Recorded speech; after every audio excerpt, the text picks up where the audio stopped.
नमस्कार। दोपहर समाचार में आपका स्वागत है।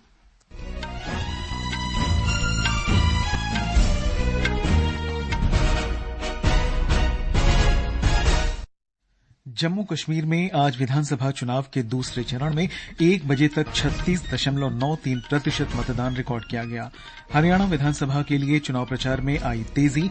भारतीय जनता पार्टी के वरिष्ठ नेता और प्रधानमंत्री नरेंद्र मोदी ने आज सोनीपत जिले के गोहना में जनसभा की।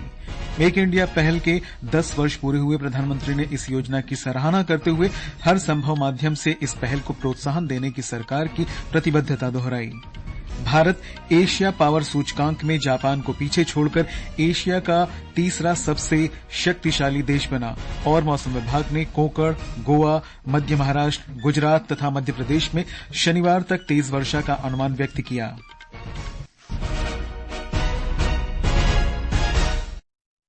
दोपहर समाचार के साथ मैं निखिल कुमार। जम्मू कश्मीर में आज विधानसभा चुनाव के दूसरे चरण में वोट डाले जा रहे हैं। दोपहर 1 बजे तक 36.93% मतदान दर्ज किया गया। केंद्र शासित प्रदेश के 6 जिलों में 26 विधानसभा क्षेत्रों के सभी 3,502 मतदान केंद्रों पर कड़ी सुरक्षा के बीच सुबह 7 बजे से मतदान शुरू हुआ। इस चरण में लगभग 25,78,000 मतदाता 239 उम्मीदवारों के राजनीतिक भाग्य का फैसला करेंगे।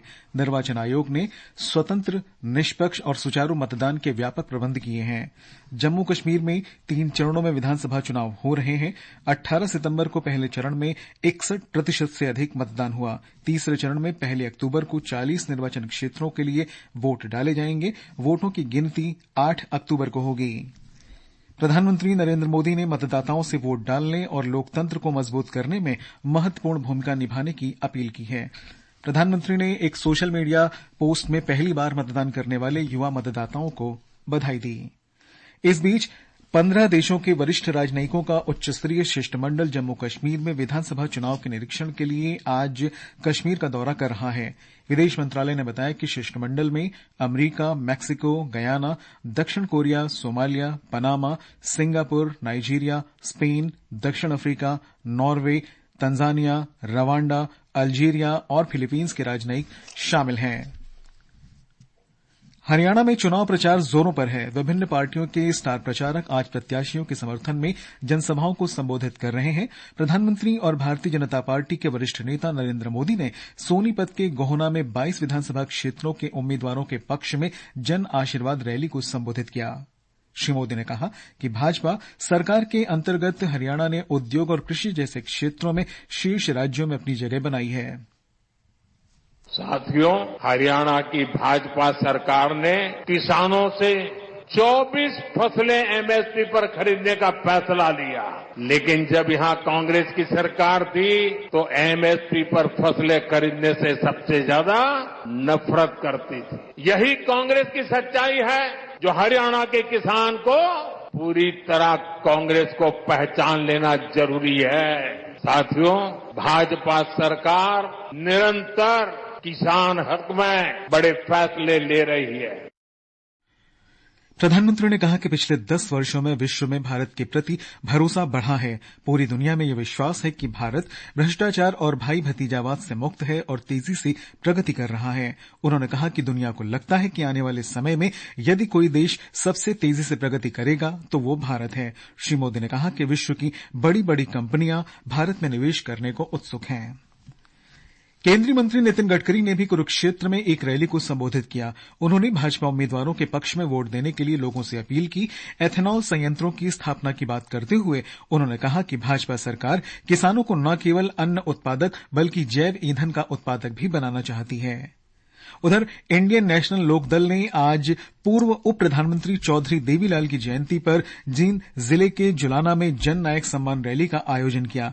इस रैली को पार्टी के नेताओं के साथ साथ बहुजन समाज पार्टी प्रमुख मायावती और शिरोमणि अकाली दल प्रमुख सुखबीर बादल भी संबोधित करेंगे। आम आदमी पार्टी के राष्ट्रीय संयोजक अरविंद केजरीवाल भी आज महम में एक रैली को संबोधित करेंगे।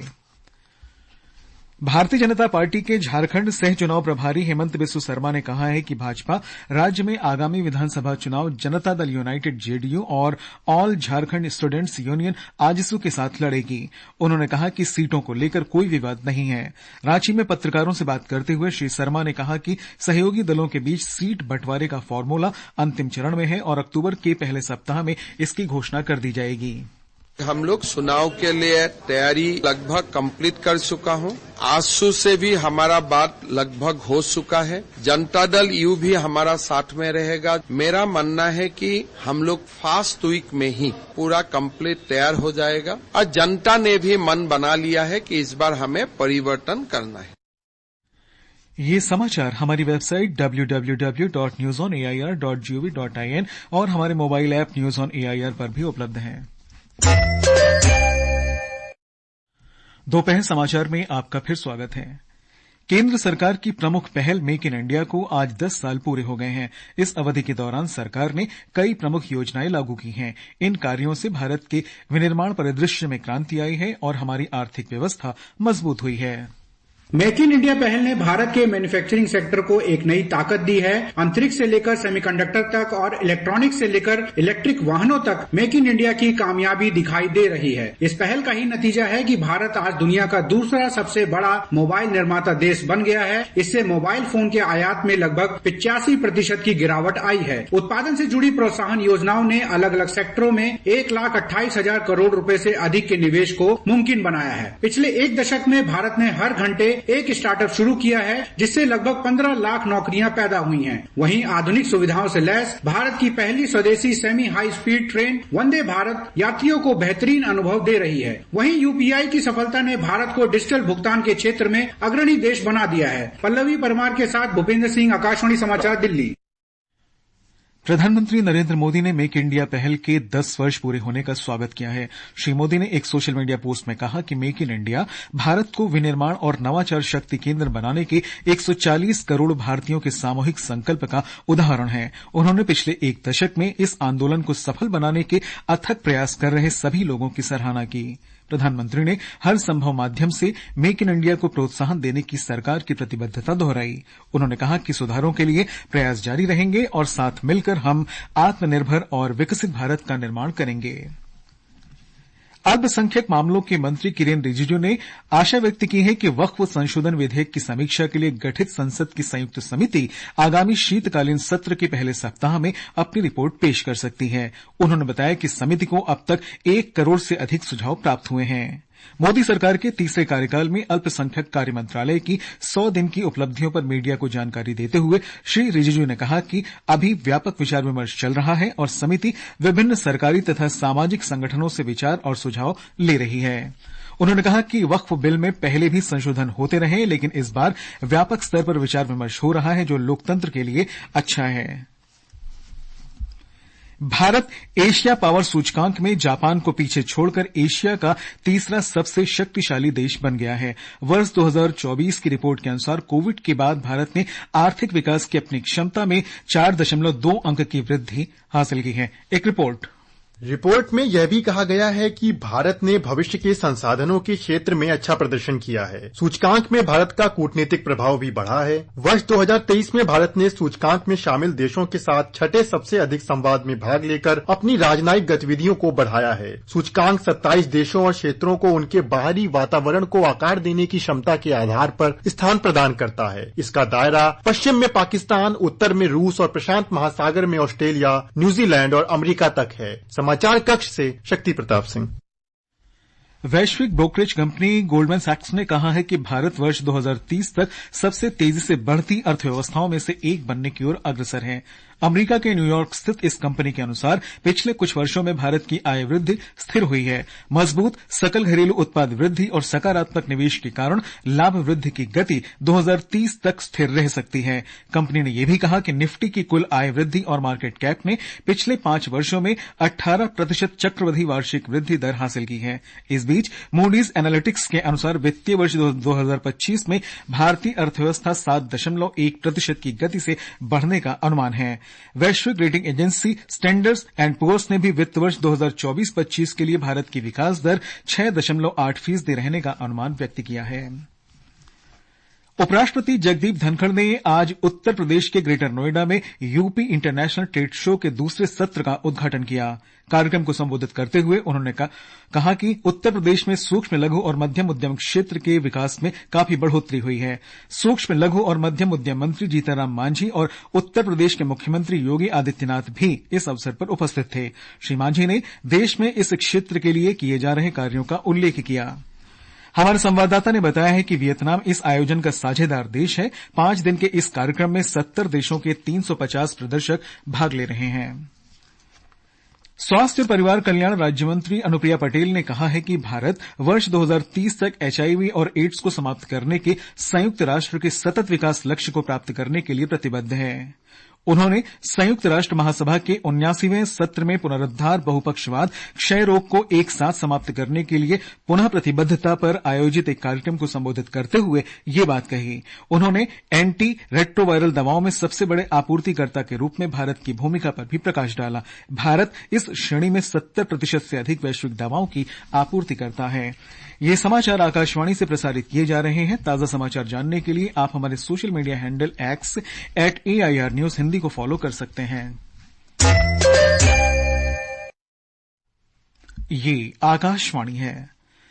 मौसम विभाग ने कोंकण, गोवा, मध्य महाराष्ट्र, गुजरात और मध्य प्रदेश में शनिवार तक तेज बारिश का अनुमान व्यक्त किया है। कर्नाटक के तटवर्ती और भीतरी हिस्सों तथा विदर्भ में भी मूसलाधार वर्षा हो सकती है। असम, मेघालय, अरुणाचल प्रदेश, पश्चिम बंगाल के हिमालयवर्ती इलाकों और सिक्किम में कल तक कहीं तेज तो कहीं बहुत तेज वर्षा की आशंका है। इस बीच उत्तरी आंध्र प्रदेश और दक्षिणी ओडिशा से लगी बंगाल की खाड़ी तथा उत्तर पश्चिमी खाड़ी के ऊपर हवा का कम दबाव का क्षेत्र बन गया है। प्रधानमंत्री नरेंद्र मोदी, गृह मंत्री अमित शाह और रक्षा मंत्री राजनाथ सिंह ने आज पंडित दीनदयाल उपाध्याय को उनकी जयंती पर श्रद्धांजलि अर्पित की है। प्रधानमंत्री ने सोशल मीडिया पर वीडियो पोस्ट में कहा कि महान राष्ट्रवादी विचारक पंडित दीनदयाल उपाध्याय की अंत्योदय अवधारणा विकसित भारत का संकल्प पूरा करने में महत्वपूर्ण भूमिका निभाएगी।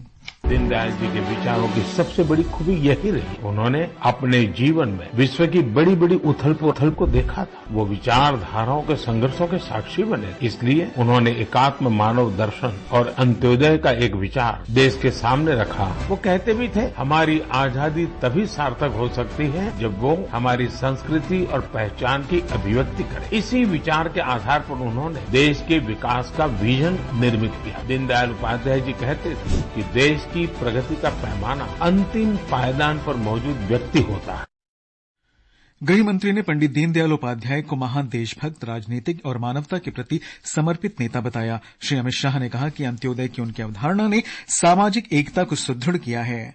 रक्षा मंत्री ने कहा कि पंडित दीनदयाल उपाध्याय ने न केवल भारत को बल्कि पूरे विश्व को नया आर्थिक दर्शन दिया। राजनीति में शुचिता और प्रामाणिकता भी उन्होंने स्थापित की। श्री राजनाथ सिंह ने कहा कि पंडित दीनदयाल उपाध्याय के विचार और उनका पूरा जीवन हरेक के लिए प्रेरणा स्रोत है। सर्वोच्च न्यायालय ने आगाह किया है कि न्यायाधीशों को ऐसी टिप्पणियों से बचना चाहिए जो मिथ्यापूर्ण और किसी भी समुदाय के लिए पूर्वाग्रह से ग्रस्त हो। भारत के मुख्य न्यायाधीश न्यायमूर्ति DY चंद्रचूड़, न्यायाधीश संजीव खन्ना, BR गवई, सूर्यकांत और ऋषिकेश रॉय की पीठ स्वतः संज्ञान लेते हुए कर्नाटक उच्च न्यायालय द्वारा सुनवाई के दौरान की गई विवादास्पद टिप्पणियों के वायरल क्लिपिंग्स से जुड़े मुद्दे की सुनवाई कर रही थी। न्यायालय ने न्यायाधीशों द्वारा संयम बरतने की आवश्यकता पर बल दिया। विशेषकर इलेक्ट्रॉनिक मीडिया के दौर में जब अदालत की कार्रवाई की व्यापक रिपोर्टिंग होती है, तो न्यायालय ने किसी भी समुदाय या जाति विशेष के खिलाफ की गई टिप्पणियों पर असहमति व्यक्त की। न्यायमूर्ति MS रामचंद्र राव ने आज झारखंड उच्च न्यायालय के मुख्य न्यायाधीश पद की शपथ ली। रांची के राजभवन में राज्यपाल संतोष कुमार गंगवार ने न्यायमूर्ति राव को पद की शपथ दिलाई। समारोह में मुख्यमंत्री हेमंत सोरेन, उनके मंत्रिमंडल के सहयोगी और कई न्यायाधीश भी शामिल हुए। और अंत में मुख्य समाचार एक बार फिर। जम्मू कश्मीर में आज विधानसभा चुनाव के दूसरे चरण में 1 बजे तक 36.93% मतदान रिकॉर्ड किया गया। हरियाणा विधानसभा के लिए चुनाव प्रचार में आई तेजी। भारतीय जनता पार्टी के वरिष्ठ नेता और प्रधानमंत्री नरेंद्र मोदी ने आज सोनीपत जिले के गोहना में जनसभा की। मेक इन इंडिया पहल के 10 वर्ष पूरे हुए। प्रधानमंत्री ने योजना की सराहना करते हुए हर संभव माध्यम से इस पहल को प्रोत्साहन देने की सरकार की प्रतिबद्धता दोहराई। भारत एशिया पावर सूचकांक में जापान को पीछे छोड़कर एशिया का तीसरा सबसे शक्तिशाली देश बना और मौसम विभाग ने कोंकण, गोवा, मध्य महाराष्ट्र, गुजरात तथा मध्य प्रदेश में शनिवार तक तेज वर्षा का अनुमान व्यक्त किया। इसके साथ ही दोपहर समाचार का ये अंक समाप्त हुआ। नमस्कार।